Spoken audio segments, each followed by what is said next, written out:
Montezuma to the shores of Tripoli. We fight our country's battles in the air, on land and sea. First to fight for right and freedom.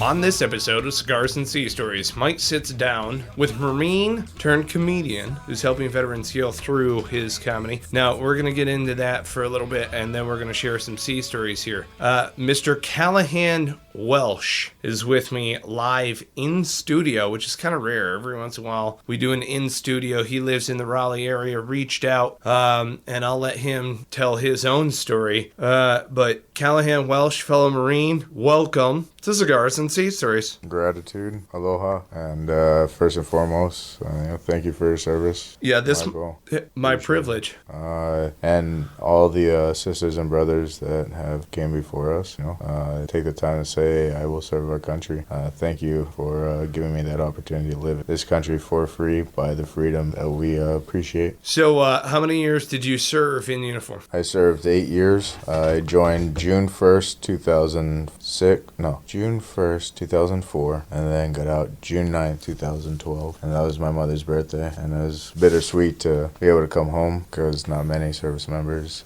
do get that opportunity. But and what is home? Maui, Hawaii. I've been given the opportunity in this lifetime to grow up in Maui, Hawaii, and it's the city's Kihei, like a key, and then hay for horses, and Kihei? Kihei, yeah. It's a sweet spot. I really encourage everybody to try and make it out there. So a guy named Calahan Welsh. Yeah, yo estoy peruano, yo puedo hablar en español. I'm half Peruvian, which a lot of people wouldn't take to seeing white skin on me. And then from my father's side, from Wales, Ireland, I guess that's the Welsh. So yeah, thanks Mom, thanks Dad for the 2 last names. It's fucked up, isn't it?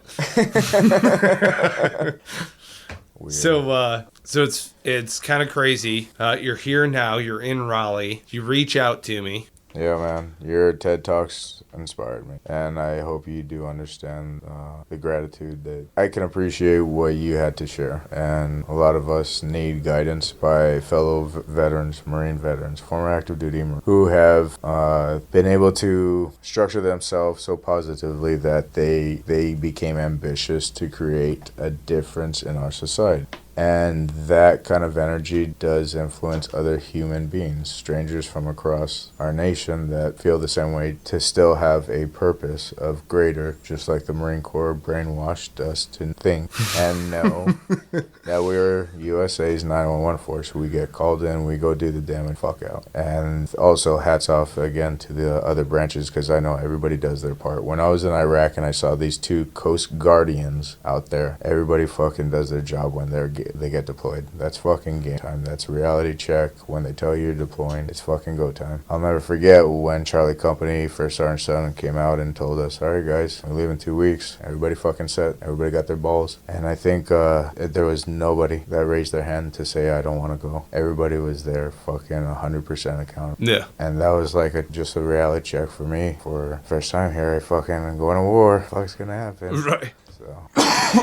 Excuse me. Yeah. No, man, I feel you. Yeah, I know you do. So, you're out here in Raleigh. You're doing the comedy club thing. Yeah, and I apologize if I digress a little off subject. I've never been good at keeping on focus on the mission at hand unless it had to do with the military, but just the way I talk. So, anyways, I digress. Coming back to moving here to Raleigh from Maui, Hawaii, because I was failing over there, and I wanted to be a dad to my firstborn son, Kai, and he lives down south in Fuquay-Varine. So he actually called me 2 months before his birthday, July 2nd, and asked me if I would come out to see him for his birthday. And little did he know at that time that I was already in the transition of moving. I was selling everything back home, my fish tanks, my diving gear, surfboards, everything, storage. And said, screw it, I'm going to come here, and I'm going to be there for my son, because that's the right thing to do as a parent. Any good parent, any good father makes a sacrifice like that. And it was hard to leave my other son, Nalu, back home in Maui, and my brother, Jericho, with disabilities, and my mother. And thankfully, I got another younger brother who's been strong enough to fucking keep the family well together. Right. And, maybe it's a good thing in this lifetime. I was my parents' first mistake. I did everything wrong so my brothers would learn from my mistakes. Just like how the Marine Corps prides on learning from our mistakes, which is what makes us better. So I moved to Raleigh to be a dad, and in Pursue, I started stand-up comedy because I missed the rush of having just a rush and getting in front of a stage, in front of audience, crowd, members, strangers from a community that come to see laughter, get laughter, see jokes, see somebody perform, and make them laugh. That just became a rush for me, and the first time I did it, May 5th, 2014, I'll never forget the laughter I got from my stupid jokes, and I was like, I got hooked right away. So moving here, now I've taken the opportunity where I actually have a club, Good Nights Comedy Club in downtown. Comedy Works, improv comedy. I like doing that. Tried it out. I'm addicted to it. And now I've picked up Toastmasters, which this would be the third week that I'm doing as many Toastmasters as possible to get good at public speaking. Because when I saw you on that TED Talks, Michael, fuck, man. That was so smooth. It makes sense. It's a reality check for both veterans to understand that there are other individuals that think like you out there and are kind of lost in making sense after serving the country. Why is this such a big issue that we have to attack? How does this just pop up out of nowhere? It can't be just a fad, let's join the bandwagon. Like, no, it seriously affects us to think, like, did we do a good fucking job? Because, like I said before, every time I turn on that fucking TV and I see terrorists attack this, terrorists attack, seems like that label alone is already a fucking fad that everybody likes to throw around. Well, right. Well, and that's some of the other stuff also is, and we talk about this all the time because it's kind of like, all right, unplug yourself out of the Matrix. You've already done so. You graduated boot camp. You're a Marine. You've gone on now into this next stage of evolution. I mean, one of the things, it sounds crazy, I guess. I don't know. But it's like frogs can't become tadpoles. You can't go backwards in your stage of evolution. Now we're Marine veterans. And then you look around and you start watching television. You start seeing what the right hand's doing while the left hand's moving. Yes. And it agitates the shit out of you. Yes. And it's like, you know what? This is pulling me off my actual mission. And it's like, okay, what's my purpose? How am I adding value? How can I do this in this next stage of the fight? Because, I mean, when you start opening your peepers and realize that there's an actual, like, you're looking around and you're going, ooh, shit's kind of fucked up right now. Like, Yes. And for me, I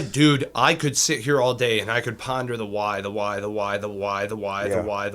looking at it and I'm like, okay, wait a minute. No, there's got to be a way to where you can go from 0 to 1. To kind of quote Peter Thiel. And it's like, how do you actually push? How do you create a phalanx, so to speak, in order to establish it? And for me, it's very simple. It's entrepreneurship. Okay. Now, it's not just founding a company. It's being a part of an entrepreneurial effort. Yeah. It's joining a startup. Yeah. So when we say entrepreneurship, it's anybody who is in a startup is an entrepreneur. And I think more often than not, a lot of people say, oh, I'm an entrepreneur, but I don't want to be the founder. I want to be the guy who's in charge of operations. I want to be in charge of technology. All right. Like earlier today, quick little shout out to Jim and Mark over at Off Duty. It's Off Duty Blue, offdutyblue.com, and they're not paying me to say this. Oh, if you haven't already done so, subscribe, rate, review the podcast. Thanks. Offdutyblue.com is for cops who want to work security jobs when they're off duty. Bam, plain and simple, and then whatever.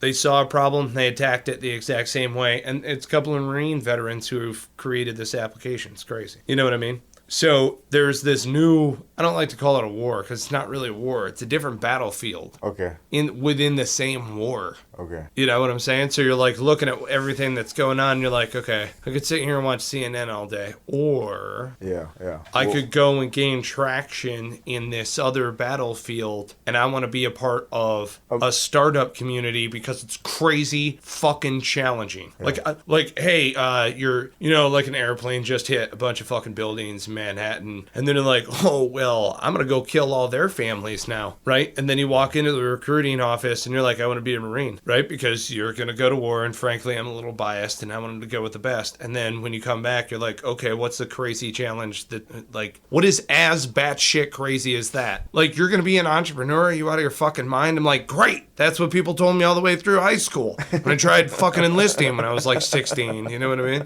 So it's like, you're going to be an entrepreneur? You're out of your fucking mind. It's like, yeah, something to do. Entrepreneur is such a butt-kicking challenge. That's why not everybody can be entrepreneurs. Like the Marine Corps, and no offense to any other branches, but we are a constant reminder of something that other people will never in this lifetime. United States. We are constant reminders that we can excel at something we thought was possible. And most Marines have been ambitious to start off with Fortune 500 company. Yeah. So I already see you're well on your way to success, and leading from the front to encourage others is something I'd like to continue to help. So what did you do in the Marine Corps? I was a truck driver, motor T, motor tragedy, motor tit. If you can't truck it, fuck it. Exactly. Nice. And we haul fucking toilet paper and MREs. Yay. How many years? 8 years.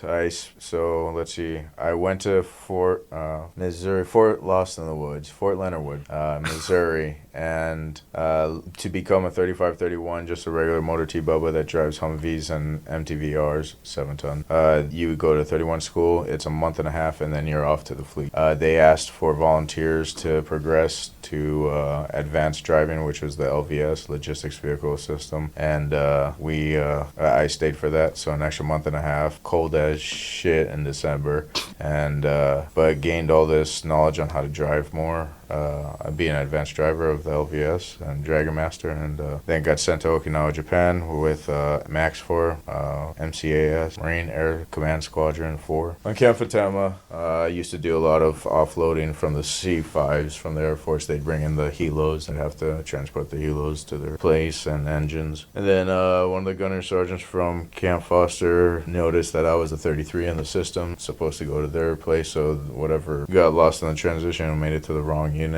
So this gunnery sergeant realized that you were in the wrong position and then pulled you over? Wrong unit, yeah. They got me orders effective that day after 3 months at Camp Fatema with Marine Wing Support Squadron 172 on Camp Foster, and did truck driving there. And because I was one of the older Marines, 21, they ended up having me go and get my bus license so that I could drive white gear / government gear and transport Marines from Camp Foster and other camps to Camp Hansen. Where you were that Camp guy. Schwab. Yeah, I was that fucking Marine waking up at I zero. always wondered who the fuck drove those goddamn buses, the white buses. You were one of those guys. Yeah, I was my roommate and I. He was George, Brad George. Funny motherfucker.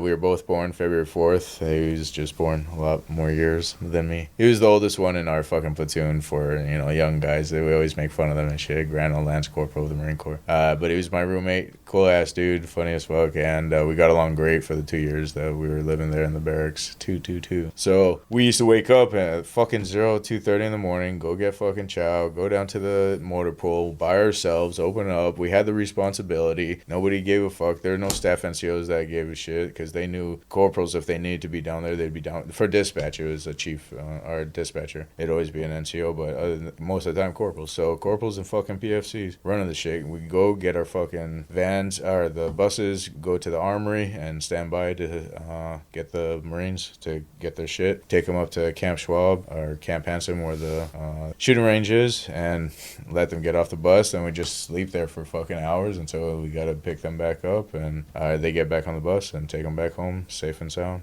And then did a couple pumps with the UFL Ultra Focus Lens exercise and Cobra Gold to Camp Mujuk and Busan in South Korea. Made some good friends with the Rock Marines. They're fucking solid dudes. I really They're fucking appreciate crazy. them. They are. I think they, and correct me if I'm wrong, I believe what he told me is they have to graduate black belts in Taekwondo. I did mount training with them out there, and cold as shit, snowing as hell, and they're out there fucking training, and I could feel for them. But I made good friends with them, and then, got to experience that. Then finally, when I got orders to the mainland, Camp Pendleton, with 3rd Assault Amphibian Battalion there on Del Mar. And that's where good old Motor T, 6 months later, February 2007. So and then I got orders to go to Iraq. And fuck, man, that was it. That's what I had trained for. That's the whole mentality. That's what I said, I'm an able body and might as well go fucking help. So where were you stationed on Pendleton? So Camp Del Mar, right where the jetty is. Yeah, and there's some... You motherfucker. There's some shitty sea stories I have with that, but at Camp Del Mar, yeah, right where 4th Recon, I think, have their little training area. We had the beach right there, and we took advantage of that, especially me when it was time for me to be a PT, platoon sergeant. I had to take advantage of running on the fucking sand so much. It was awesome to just wake up to the sun rising and you're on the fucking beach and appreciating life. And I was very blessed to be there, and just kept doing the Motor T thing till I started going up. And I did advisor training on Del Mar. Okay. So I'm pretty familiar with the little area. They're like, what are you doing in there with the trailers and everything else? What are you doing in there? What are you guys up to in there? I'm like, we got maps and such. So they keep it under lock and key. How many times did you train with SARS rounds? SARS. The fucking paintball simulator. Oh, Sesame rounds? Sesame. Why the fuck did I think Sears? Sesame rounds? Oh, yeah. Quite often.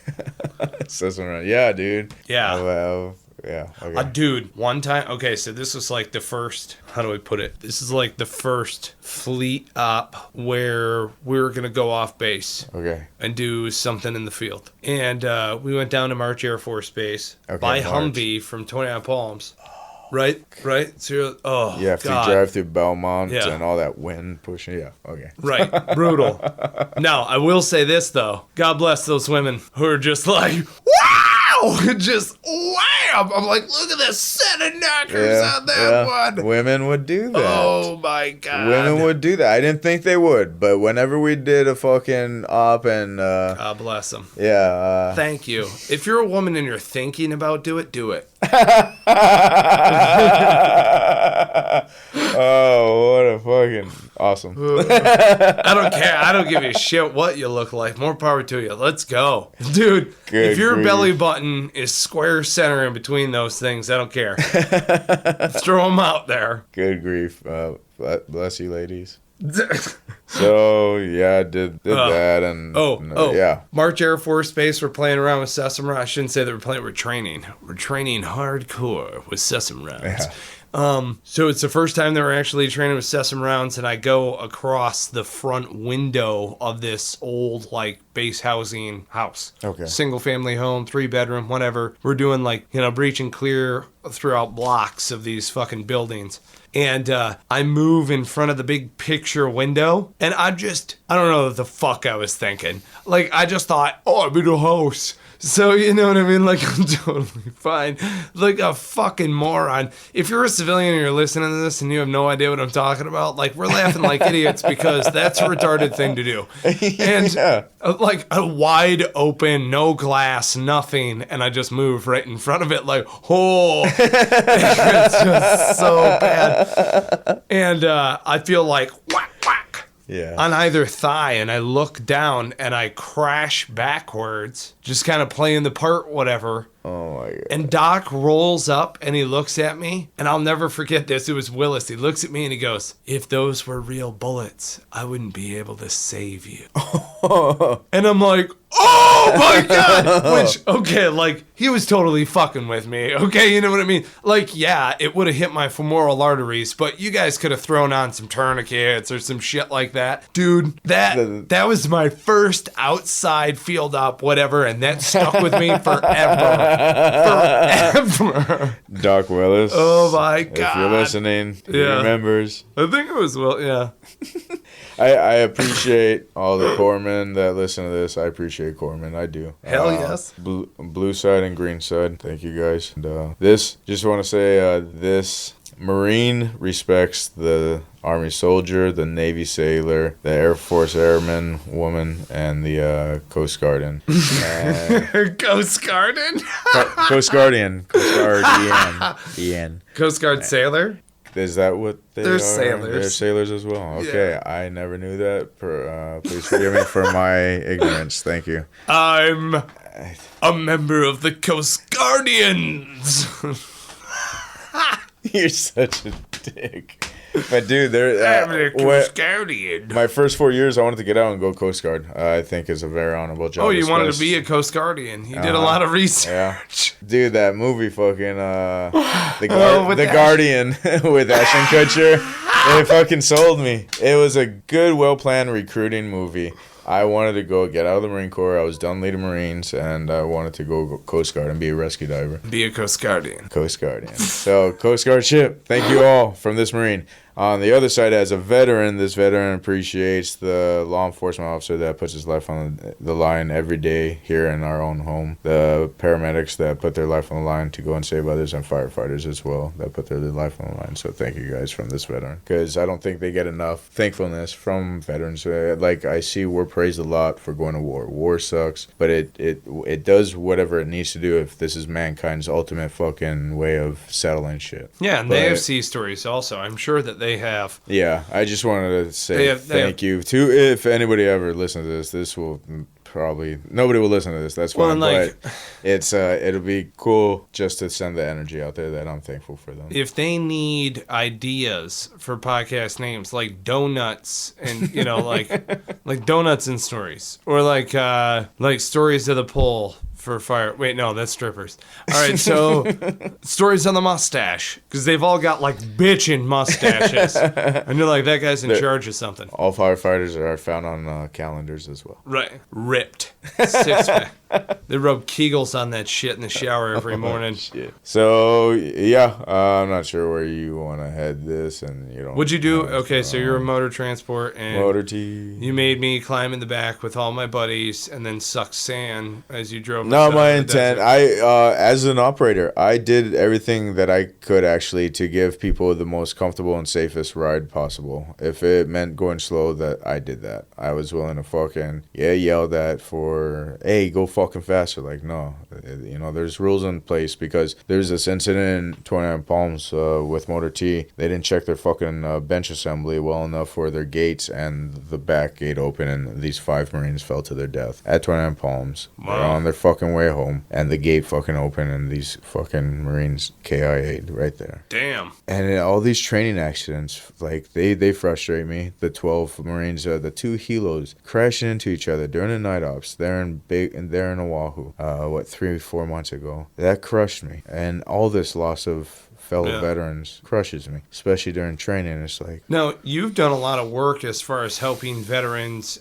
through vet resources. Weren't you a member? So what'd you do out in Maui? Myself and 3 other veterans, Cody Snyder, Army veteran, Chelsea Fernandez, Army veteran, and Samantha Toro, Army veteran, and myself. We came together as a student veteran organization for the Maui University of Hawaii Maui College Veterans Resource Center and Veterans Club. It was the first one established in the state of Hawaii under the University of Hawaii program to help student veterans deal with their daily injuries, disabilities, call it what you will, that, some fellow sisters and brothers have a little bit more severe PTSD than others. And that is a concern that needs to be addressed in order to help the individual, the veteran, know that it's okay if they get angry or can't understand things the way that we're no longer programmed to think. And so when we established this,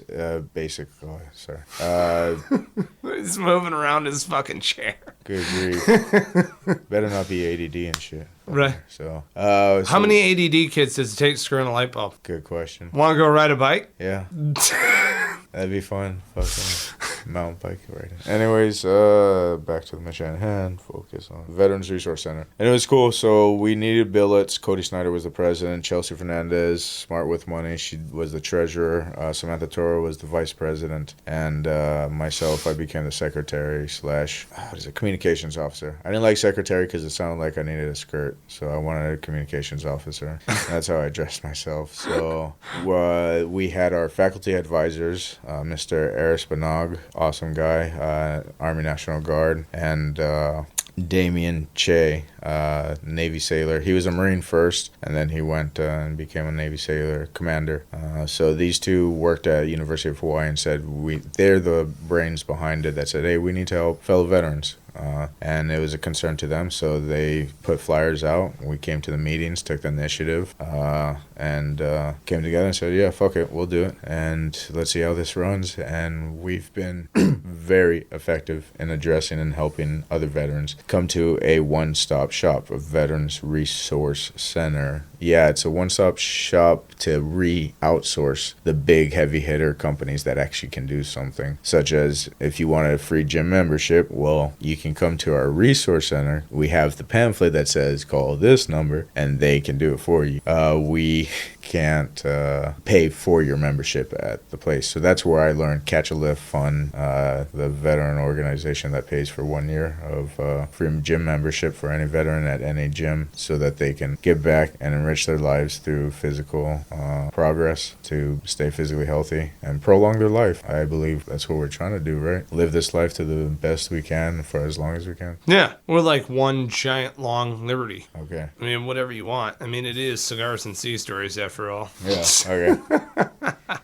So, no, that's fantastic. And I enjoyed it. Yeah, thank you. Now, one of the other things, and I've kind of held this off until this, around this time frame. One of the interesting things about your background is that you played varsity soccer. I had the opportunity to play for the Marine Corps varsity Pendleton team. We played in collegiate levels and against semi-pro teams. There was this one Temecula Challenge soccer tournament, and semi-professional teams came out from Las Vegas, and we got to play against them. They were tough.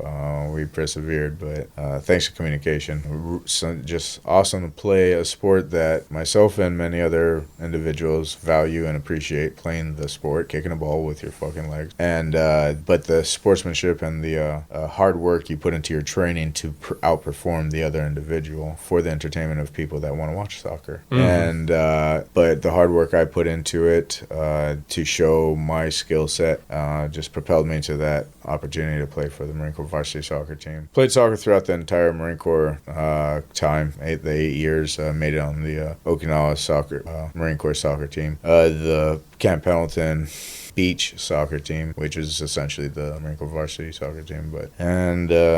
So just playing with them, it was a good time. Like-minded people that were good at soccer. I could play it really well. And to represent you and many other active duty Marines, it just kind of becomes a pride thing. Just unexplainable passion for the pride of the sport you play. So with that, I guess I could put it on a resume, but more so I love playing the game, and I'm willing to pay for it here in Raleigh at the Tassel Triangle Adult Soccer League. It's $115 to register for each semester or league that they play. That's kind of a lot of money, but if that's what it requires, I'm willing to pay that. Like, I would have loved to be a professional soccer player. That was my number one thing I wanted to do when I was growing up, was become a soccer player, but obviously didn't happen. But I love the game so much, I'm willing to pay to go play it still. So at this age, 33, it's just fun. We all have nice. So Nice. Had that time in the Marine Corps. Oh well. So did you guys hump each other in the locker room? Not to the extent you would imagine, but I know the observation on soccer versus football. No. I just give shit to everybody. Which is fine, because that's how we do it. Right. Now you have an interesting, how do we put this? You have an interesting stage presence and methodology for bringing the audience into your comedy. Can you share with us a little bit of your inspirations and a little bit of how you actually go about preparing, and then maybe share with us some of the different things you like to bring to an audience on stage? Good grief, that's a difficult question. I will try to to explain that as best as I can. I hurt so much as a disgruntled veteran, thinking I fought for the freedom of America to have peace at mind and to enjoy life and have a loving, meaningful life while being here on this earth. And in this country that allows us to do so much versus other countries who have not come up to par based on their financial stability, whatever the fucking case may be. I'm thankful to be able to do what I do here. However, some shit doesn't make sense. And without question, the questions pop up in my head. I see these advertisements of our politics, like it's shoved in my fucking face. I try not to be around it. A lot of us don't like politics because it doesn't make any sense to us, but it's shoved in our face. It's right there. And so I get pissed off at hearing lies and false advertisement of uncredible individuals that think they're entitled to be leaders of this country when they're not. Trump and Clinton. How is it that these two individuals are both under federal investigation and America's okay with finding out who's going to be our next leader of this country? To think the way I am to think as a United States Marine, loving this country, knowing that other countries are laughing at us because we're just... should I be worried that they take us as a joke? I mean, as far as our leadership, our athletes are phenomenal. Michael Phelps breaking world history last night, 20 gold medals. That fucking human dolphin has won based on his training as a human being to do something he's passionate about, to show that he's the best at swimming the 200-meter breaststroke. That guy's a fucking dolphin, and he's proven it. 20 gold medal. Holy shit. And that's inspiration for our country. And that's what I want the people, black, white, everyone, to be able to strive for and prolong their life, increase their VO2 max so that their body is healthy and prolong their life. And ultimately happiness. And to know that I went to a foreign place to fight against terror bugs me in a way that I feel compelled to question the integrity of why again are we losing good people. And that comes out on stage, though. The way I have a little PTSD bit that I do. So far, it's been explosive, if that makes any sense. I don't like to ever gloat about my comedy if they're good jokes. I encourage people to come out and judge me. And if they think I'm funny enough, then I will continue to entertain people and follow a dream of being a comedian. Somehow talking about what bugs me, such as what I was just saying, and shit that I observe on the regular basis like anybody else does. I just feel like I can talk about it on stage with strangers that are going to judge me. And judgment is a mechanism we're all born with. Not supposed to judge people based on their skin color, but what they have in their heart and their mind and how they combine those two energy sources to choose, because we all have a choice to choose if we want to be a good person in this lifetime or a bad person in this lifetime. And I've done a lot of bad. I don't like it. It's a negative aura that runs through the body that plays with the mind, and it's unnecessary. So change it to the good, positive shit. Be the positive influencer that everybody else, you be the change that you want to see in the world, like Gandhi said, you know. There's all these people that have come before me and have said all these things time and time again, and how is it that we still don't understand to act like that? Now, is it because are we supposed to have negative versus positive? Is that something to experience in this lifetime? Well, I mean, it's not necessarily negative versus positive so much as it is a give or a take. So are you going to add or are you going to remove? Right, and that's where when you're talking about add value, again, I started trying to connect that to my stand-up comedy. Why is it that I feel compelled to keep going up there and adding value to others people's lives? And that's what I want to do. I do want to add laughter. That's what I want to be good at. I want to be so fucking good that I can walk into any establishment and make people die laughing, so much so that they supply more of it, or they demand more of it, so then I'll supply it. And that would be satisfaction. That would be gratification. That would be everything that you've already talked about in your TED Talks about, you know, IEDs are going to happen. What are solutions to either prevent it or come up with it right there when it happens? Comedy has been one of my solutions to feel that rush again of being nervous and taking control of it. And that's where it's gotten me addicted to to like Toastmasters and improv comedy, and I encourage that for every fucking veteran out there and anybody in general, including kids. Get up on a mic and see if it could be something you could do. You never know if you could be that individual to bring other people laughter through the voice that you have. Nice. I feel entitled to try, and after 2 years of failing, I got a solid 5-minute set that I'm pleased with, that I can take anywhere and make most of the people. If it worked in Hawaii and we got people that would understand the same structure as North Carolina, I've had to change a couple words because Hawaii, North Carolina, 2 different places. But yeah, I feel entitled to make people laugh. That's what I wake up for every day now, besides being a single father of 2 amazing boys. Nice. Well, I'm glad that you're adding value, and I'm glad that you're stepping off on this mission. That's one of the reasons why I wanted to have you on the show. So that, and I just wanted to sit down and burn through a few different sea stories with you. Okay. So, yeah, man. Thank you. When can people catch you again? Every Tuesday night at 8 o'clock at Good Nights Comedy Club. I think it's 851 West Morgan Street, Raleigh, North Carolina, 27603. And then Comedy Improv, or Comedy Works, which is improv comedy, sports style. Pretty fun. And that's Monday. Nobody's gonna listen to this. Fuck that shit. But everybody try it. Fucking comedy. And then Toastmasters. Yeah, Toastmasters. What I find hysterical is that you're so mellow when we're face to face, and then I see your one-liners and the way that you get rolling on things, and I'm like, yeah, this motherfucker, like, you're a sandbagging son of a bitch. I'm a weirdo, man. I don't know what compels me to be a weirdo in this lifetime, but that's just like, the way it is. You ask him, you're like, hey, man, what's up? He's like, my cholesterol. Just, this motherfucker. He's like sitting here mellow as fuck. Just, oh, yeah, that's me. You know, oh, yeah. Because my life sucks. There's no fucking value to it. I just want to add it to other people. And when I heard you on TED Talks, man, that was cool as shit. And that's what made me get here. And if this progresses, my stupid voice fucking helps out anybody, great. Because that's the intent. More so just I want a happier society, because it's the positive energy we need in our lives. It has to be that way. That's why we feel it. That's why we've observed it. That's why we've labeled it positive energy, laughter, euphoric reaction. What other fucking life source gets the opportunity to laugh and feel so good about themselves? It's a release mechanism that the good Lord or life invented when they were designing the human body and human brain. Did you see this? What I got hanging up in the office? You were never created to live depressed, defeated, guilty, condemned, ashamed, or unworthy. You were created to be victorious. Wow. That's the kind of positivity I need in my life. And just hearing you from the TED Talks, I wanted to reach out to see if you could help me. He's doing his fucking thing. This is awesome. This is awesome. Oh, sorry, I mumble a lot because I'm a fucking disgruntled piece of shit veteran. I just want to go eat an MRE right now. Specifically organic spaghetti. All right, you guys will you'll see his links on there. We'll get it onto the show notes here, and it's not funny, but feel free to judge me because you're gonna do it anyways.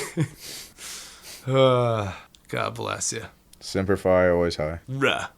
Hell yes. Hey, folks, if you haven't already done so, subscribe, rate, review the podcast. You can find us on iTunes, Stitcher, and Player FM. Go ahead, send us a review. We're looking to raise up a little bit on the new and noteworthy. If you would, please just click it in there. I always recommend 5 stars, but I'm a little bit biased. If you would, please, iTunes, Stitcher, Player FM. Give us your thoughts, give us your comments, give us your feedback, and we'd love to have you on the show. If you're a devil dog, somebody in the FMF, if you're across the 5 branches looking to add value to the world, and you want to come on the show, share some sea stories, kind of speak your mind, do whatever you want to do, that's what it's all about. If you haven't already done so, check out cigarsandseastories.com/mission. You can go ahead and take a look at our 5-paragraph order, and this is why we do what we do, to speak your mind, be the person that you want to be, and that's it. It's a couple of veterans bullshitting out behind the hooch. Bob's your uncle. Bam, drop the mic, fist pump, boom, walk away, pound sand. And on that note, we cue the music. Of United States Marine.